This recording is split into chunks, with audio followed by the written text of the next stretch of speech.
अस्सलाम वालेकुम प्यारे बच्चों, अब वक्त है बीबीसी स्मार्ट उर्दू कायदे का। हम पढ़ चुके हैं च तक। आज हम पढ़ेंगे हर्फ हे ह। ठीक है, क्या है? हे ह, हे ह, ह होज। थोड़ा पानी का जहाँ पर पानी जमा होता है उसे कहते हैं ह होज। ह हजाम। आप अपने बाल कटवाने जाते हैं, जहाँ पर आप अपने बाल कटवाते हैं उसे कहते हैं हजाम। यहाँ पर ज़्यादा लड़के जाते हैं। ह हजाम। चलिए जोर करते हैं।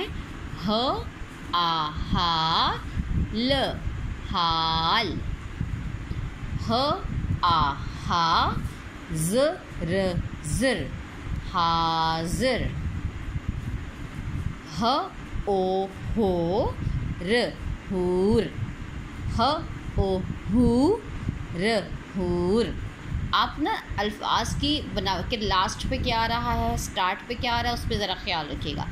ह ल आ हला ल हलाल। हलवा खा लो, ये हजाम है। हे ह। आप इसके सिर्फ जोड़ के लीजिएगा, ठीक है।